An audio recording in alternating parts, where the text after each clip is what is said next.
Thank you very much indeed, Matthew, for that typically quirky introduction. As a matter of fact, what actually happened in the Cabinet was slightly funnier, if I may say so, than Matthew told it, because which wouldn't have been not that difficult. And thank you very much. And what actually happened was Berners-Lee came along to make this presentation about the next stage in the internet revolution. And, I mean, the internet has sort of changed the world. It is a quite absolutely remarkable development. And I think I was sitting next to the guy, and I thought, I knew about Tim Berners-Lee. I knew he was British. I'm very proud of this. I think we all are. But I kept thinking, wow, this is a bit like meeting the man who invented printing. And I then, in a pompous kind of way, decided to translate this when I spoke to saying meeting Tim Berners-Lee for the first time was a bit like meeting the man who'd invented the wheel. And I say, there's a running joke between Ed Miliband, who's about 15, and me, who he claims to be about 84. But just quick as a flash, I mean, brilliant. He pops out, just as I said, it's like meeting the man who invented the wheel. He pops up, and what was he like, Jack? So that was why it has gone into sort of political history of anecdotes. And it's further evidence, by the way, that this is, and it's true that Cabinet is a much less solemn affair than people imagine, even though the business is often very solemn. I'd like to thank all of you for coming along on what I believe is really rather important day, which is the launch of the National Victim Service. And alongside my speech, we've published today this paper, National Victim Service, an initial response to the Victims Champion report. Sarah Payne is the Victims Champion, and I want to begin by talking about Sarah. I think everybody here will know that just before Christmas, she fell seriously ill. I spoke to her yesterday, and I'm very pleased to say she's making a good recovery, but it's going, I think, to take some time. I first met Sarah when that appalling tragedy had happened to her and to her family with the murder of her daughter, Sarah. And I was struck then, and I continued to be struck, by what an unusual person she was. Of course, full of the kind of anger that anybody would feel if they lost a child in such terrible and violent circumstances. But also full of the most astonishing Christian forgiveness and charity, and a determination to ensure for other people that fewer other people ever had to go through what she and her family had been. And she's devoted the rest of her life to that. She was appointed Victims Champion just over 12 months ago by the Home Secretary, the Attorney General, and myself, following a very fair competition. And she's been a powerful advocate for the rights of victims, bringing to bear all her natural wisdom and experience from the terrible tragedy that she suffered a decade ago. She produced a recent report called Redefining Justice to make sure that victims' voices are not lost but are better heard. And the recommendation, she did a great deal of work just going around the country, may have been spoken to many people here, to find out from victims what their experiences were. And because she has been a victim in the most terrible circumstances, she's able to get from people a real sense of what they feel in a way that those of us who've never been placed in that position may not quite be able to achieve. So she produced a report, and I say this response and the beginnings of the National Victim Service are a tribute to Sarah. When I spoke here in October 2008, I asked the question, for whom ultimately is the Criminal Justice Service here to serve? My answer was quite clear. It's here to serve the public, the taxpayers who fund it, the communities protected by it. That may seem blindingly obvious, but in my experience as Home Secretary and now as Justice Secretary, parts of the system do not always remember this. However obvious, the answer has implications for how many offenders we have and how we manage them.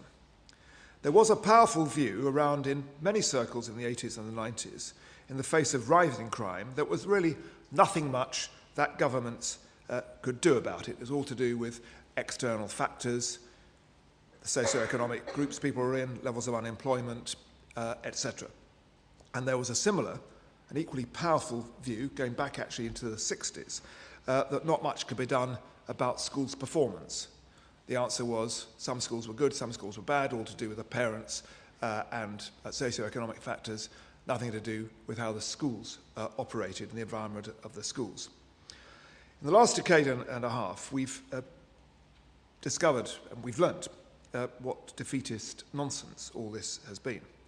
And so far as crime is concerned, a combination of policies, especially more police and great work by them, has turned the apparently inexorable trend of crime going up every decade around. The doomsayers were at it again when the recession began, this recession began, with front-page headlines claiming that crime, and especially acquisitive crime, like burglary and robbery, were bound to rise, as indeed they had done, in the 90s recession and the early 80s.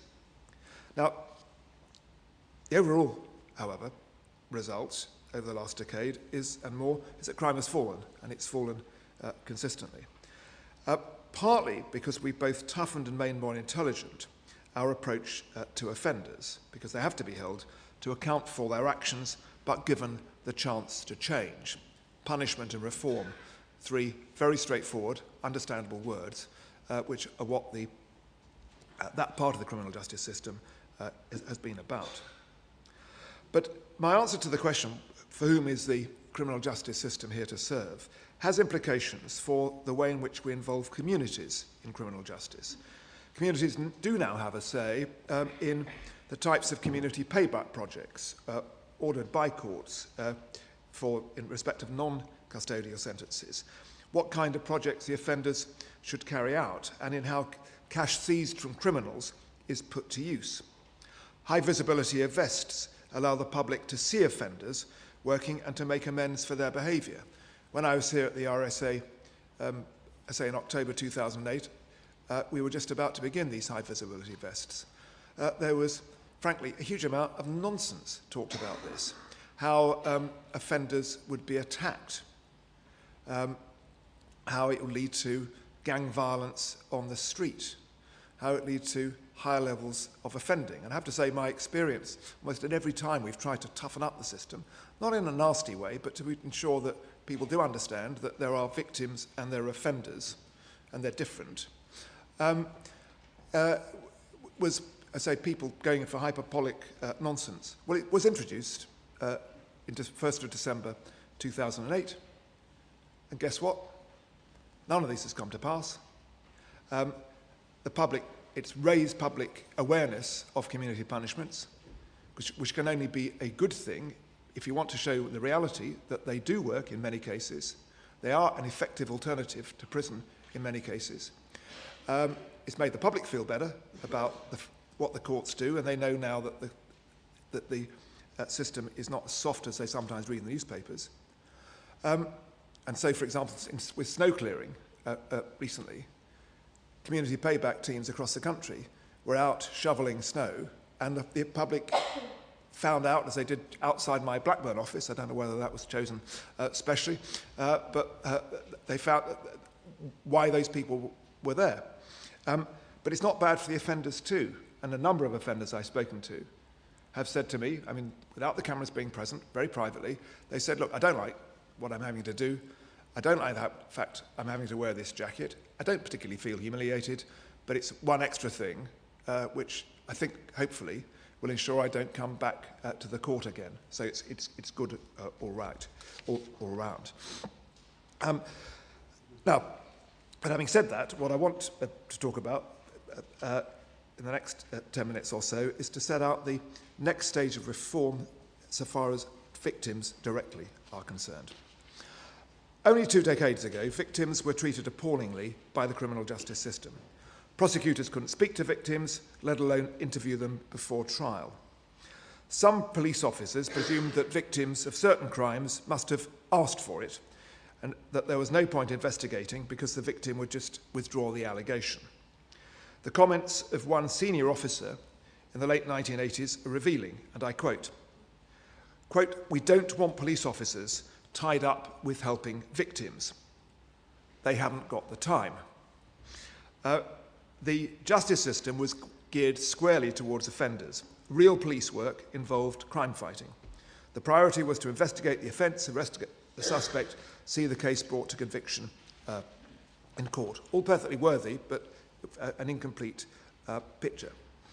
And as Kenneth Burke, a 20th century literary theorist and philosopher, I found that out from my office, by the way, but he famously said, or I'm going to make it a bit more famous, a way of seeing is always a way of not seeing, and that's absolutely true.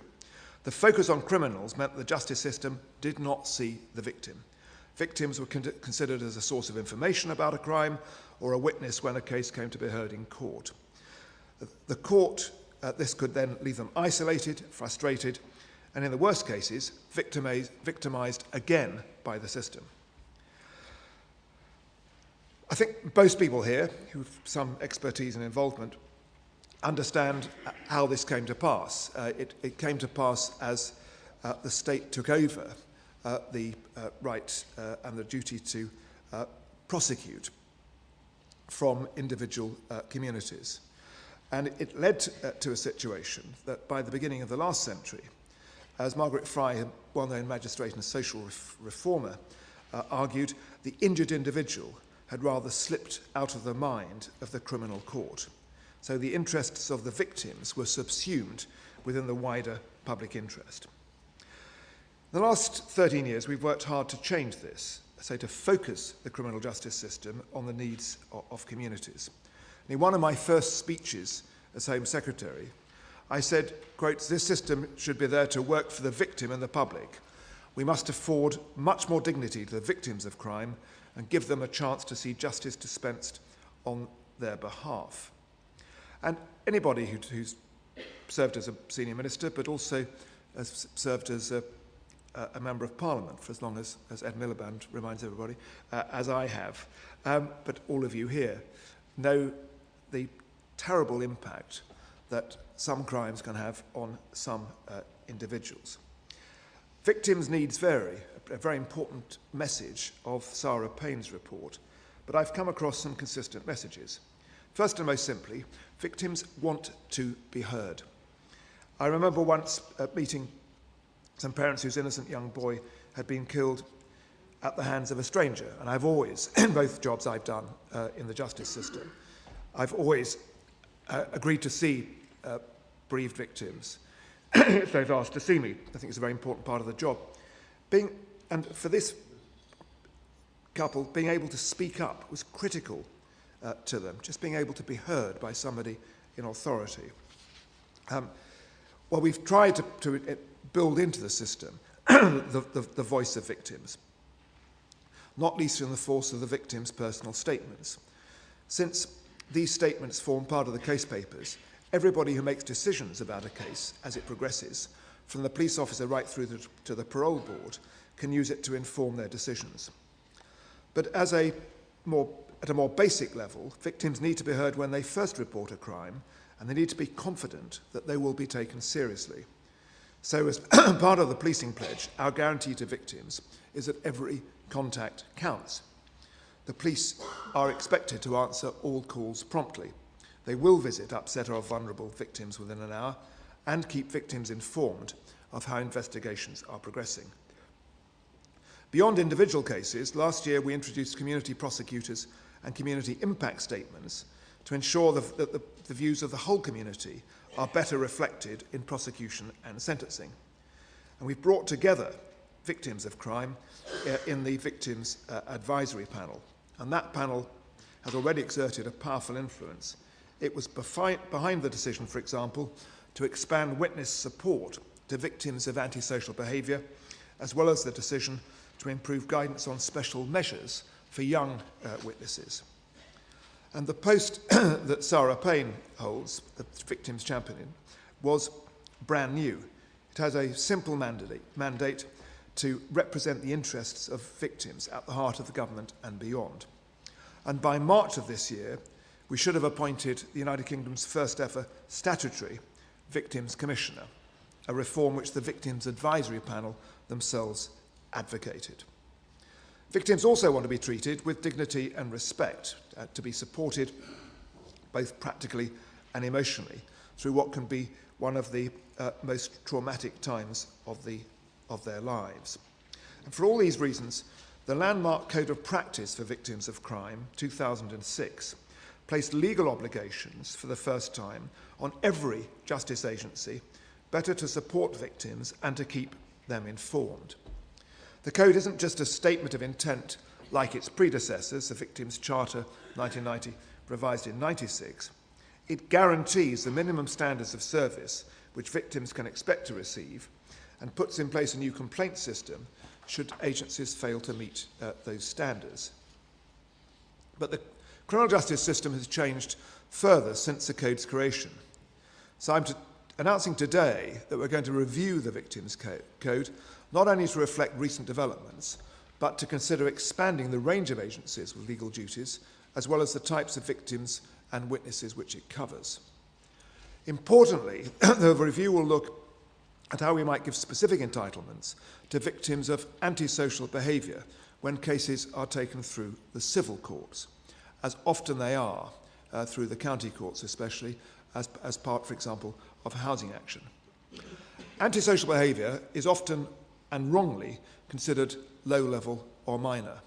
One of the reasons why dealing with antisocial behaviour has been a lifetime's passion of mine is because of my own experience living on a council estate in Essex as a child, where we did experience antisocial behaviour, and for them, if you experience it, for the police who extremely rarely turned up, and for all sorts of reasons, not least because nobody had a telephone, it was a one-off piece of public order between people who were just having an argument. But if you're at the wrong end of this, it can absolutely ruin your life, and it's nothing low-level about antisocial behaviour whatsoever. To, as we all know, be a menace to local communities and have a traumatising effect on some who have to endure it. And this review will build on the package of measures which Alan Johnson, the Home Secretary, announced in October, supported by nearly £3 million of extra funding, to improve the services which we offer to this group of victims.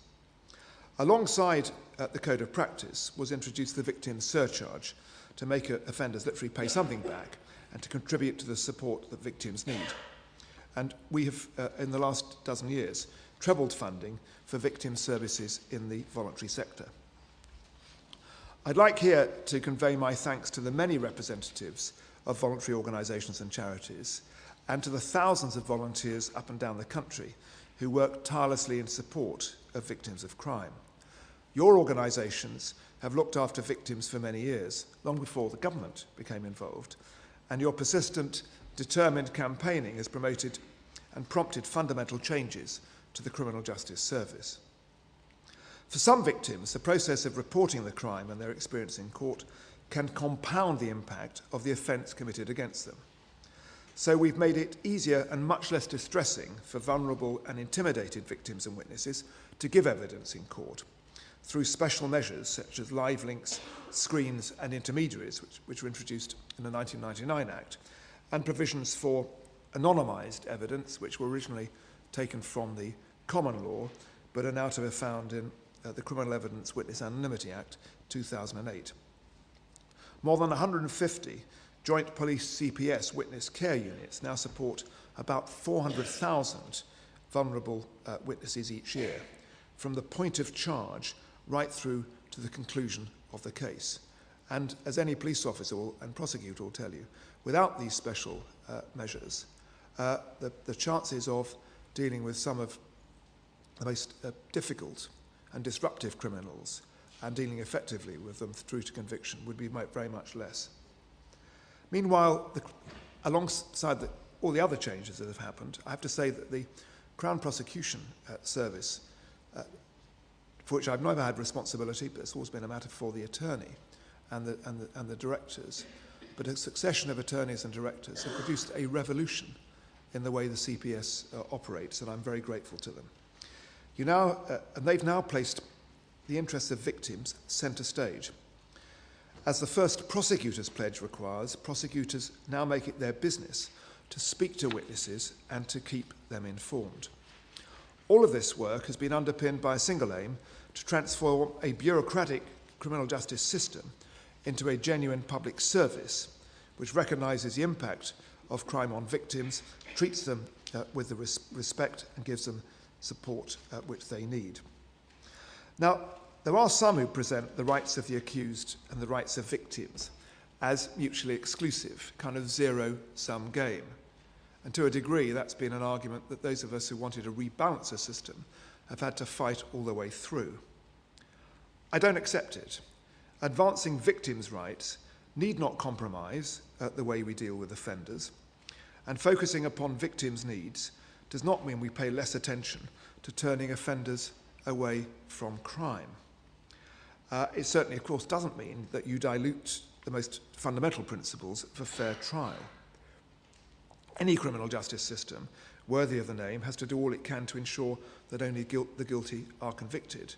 But if you think about it, in the last, particularly in reforms which were introduced in the 1980s with the Police and Criminal Evidence Act and the establishment of the Crown Prosecution Service in place of the rather ramshackle arrangements for prosecution which existed in most areas before that, and also provisions in the 96 Act on disclosure, the trial process from a point of view of the defendant had greatly been strengthened anyway from the trial process which I remember as a young barrister in the 1970s. And that had become more robust. I think it's been extremely important for this reason, if no other, that the provision for victims and prosecution witnesses should also be more robust, which is why I'm unashamed about the importance of rebalancing the system. And the more confident also members of the public are about the way victims are treated, the more likely it is that they'll be prepared to play their own part in the system by reporting crime and going to the court to give evidence. Overall, the impact of all the changes that have been made has, I think, been close to dramatic. And according to the Victims and Witnesses Experience Survey, known as WAVES, 90% of victims and witnesses now say that they're satisfied with the way that they are treated by criminal justice staff, which is an all-time high. I mean, of course, the statistic doesn't show the whole picture because the survey, for quite good reasons, doesn't cover all types of victims. And it does not cover victims of domestic or sexual violence, as the interviews are conducted by telephone and the interviewers don't want to risk re-traumatizing sensitive victims. I think we need to ask the researchers to look at whether other ways in which they can track how victims of sexual and domestic violence can be surveyed. Nonetheless, it is a remarkable progress. Today, more witnesses are choosing to attend court, 80% in 08-09, and 22,000 fewer cases than just 5 years ago fail because the witness doesn't turn up. But for all the improvements in their treatment, a victim of crime is no less a victim. And there's no magic cure for the mental wounds, even if the physical injuries heal with time. Of course, we have a continuing responsibility to ensure that there are fewer victims. And without going into all the details, the consequence of crime coming down year by year over the last dozen years is there are now many fewer victims, 4 million fewer than a dozen years ago, and more offenders being brought to justice. And the reduction in recorded crime which was announced last week, which is an 8% drop in recorded crime, including a significant fall in acquisitive crime, is a remarkable tribute to the effectiveness of the police, local authorities and communities in better, as it were, policing their areas.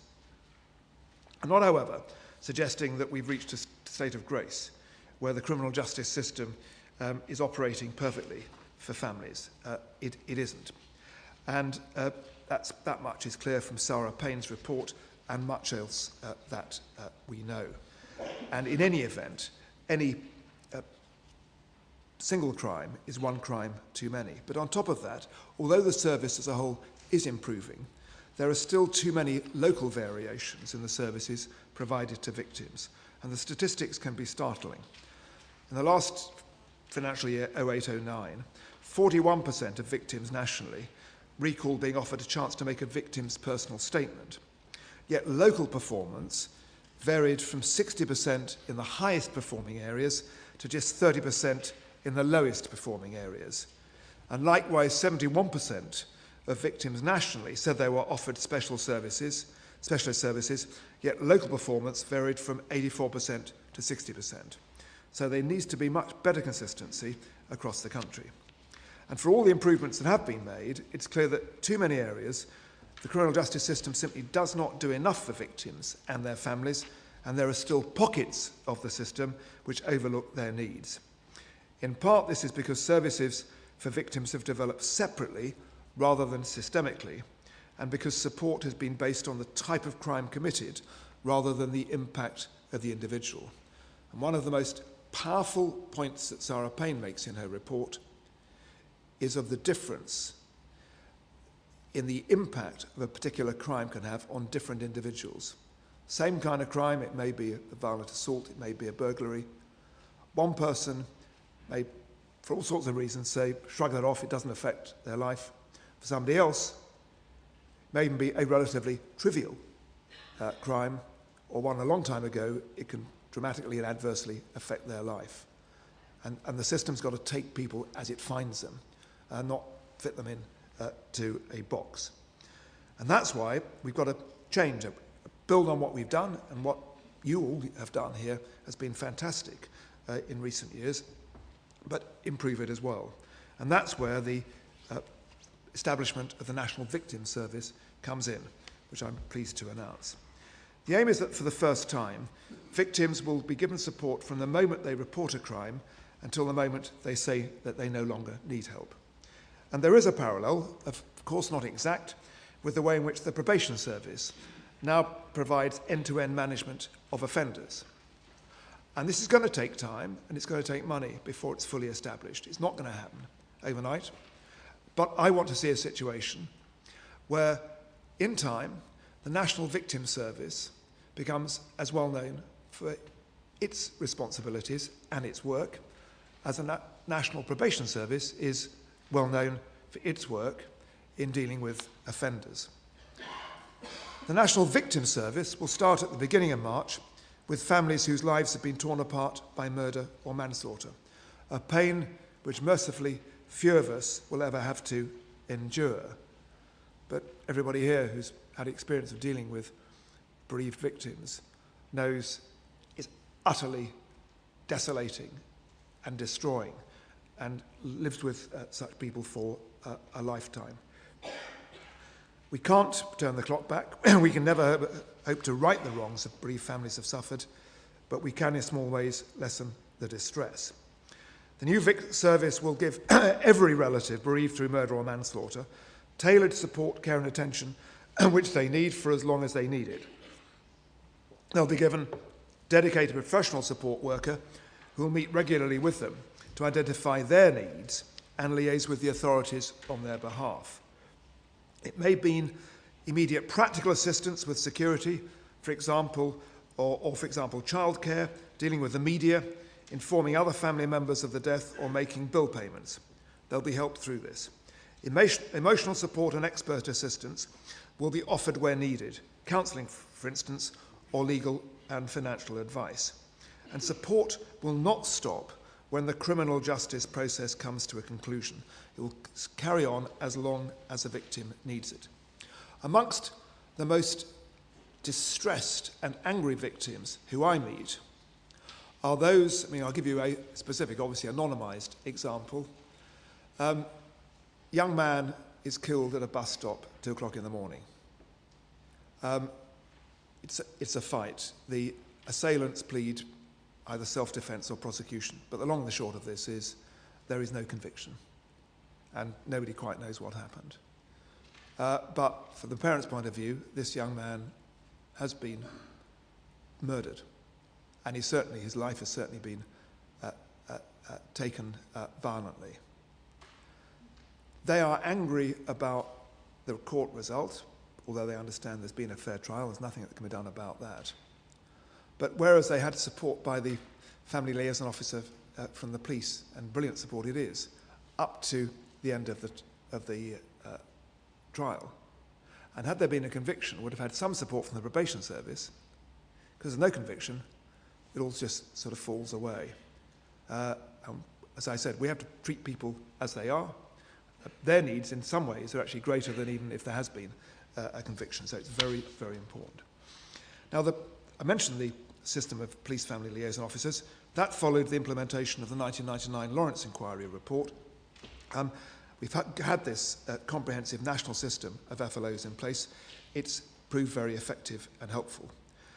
I just add that everybody involved in the support of victims and bereaved victims do so subject to any requirements of the senior investigating officer of the police involved, and that, of course, will continue to be the case for reasons that everybody here will understand.